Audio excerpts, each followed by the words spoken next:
नमस्कार दोस्तों, आज हम शिक्षण भर्ती परीक्षाओं के लिए एक ज़रूरी टॉपिक जिसमें आगमन निगमन विधियों के बारे में आज हम चर्चा करेंगे। आगमन और निगमन विधि क्या है और इन दोनों में किस प्रकार डिफरेंस प्रकट कर सकते हैं। तो आगमन विधि और निगमन विधि के बारे में देखते हैं। आगमन विधि के प्रवर्तक अरस्तु को माना जाता है और निगमन विधि के प्रवर्तक प्लेटो को माना जाता है। और आगमन विधि उदाहरण से नियम की ओर जाती है और निगमन विधि नियम से उदाहरण की ओर जाती हैं, एक दूसरे के विपरीत। और आगमन विधि सरल से कठिन की ओर और निगमन विधि कठिन से सरल की ओर जाती है। आगमन विधि स्थूल से सूक्ष्म की ओर और निगमन विधि सूक्ष्म से स्थूल की ओर। विशिष्ट से सामान्य की ओर आगमन विधि और निगमन विधि सामान्य से विशिष्ट की ओर। ज्ञात से अज्ञात की ओर और निगमन विधि अज्ञात से ज्ञात की ओर।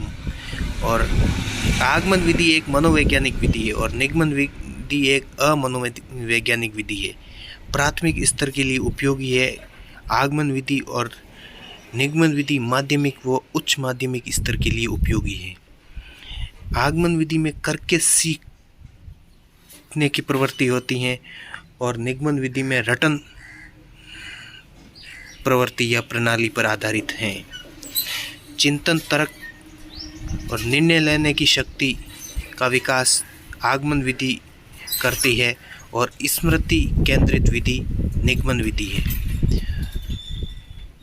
और आगमन विधि के सोपान है उदाहरणों का प्रस्तुतिकरण, निरीक्षण, नियमीकरण, परीक्षण तथा सत्यापन।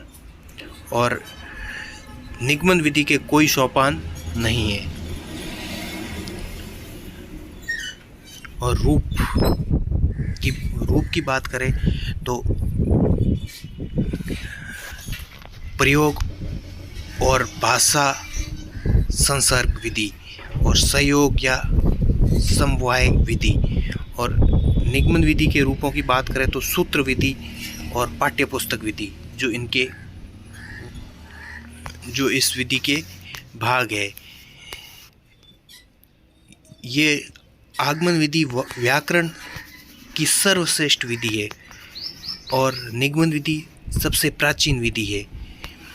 आगमन विधि विश्लेषण विधि के नाम से जानी जाती है और निगमन विधि संश्लेषण विधि के नाम से जानी जाती है। आगमन विधि में समय और श्रम अधिक लगता है और निगमन विधि में समय और श्रम कम लगता है। आगमन विधि स्थायी व स्पष्ट ज्ञान पर आधारित होती है। निगमन विधि अस्थायी और अस्पष्ट ज्ञान पर आधारित होती है। आगमन विधि में विद्यार्थी सक्रिय होता है और निगमन विधि में अध्यापक सक्रिय होता है। आगमन विधि सरल और रुचिकर यानी अध्यापन में रुचि पैदा करने वाली होती हैं और निगमन विधि कठिन होती हैं। और अगर जो विधि कठिन होगी तो अध्यापन में अपने आप ही जिज्ञासा या रुचि पैदा करना थोड़ा कम होगा तो वह अरुचिकर होती है।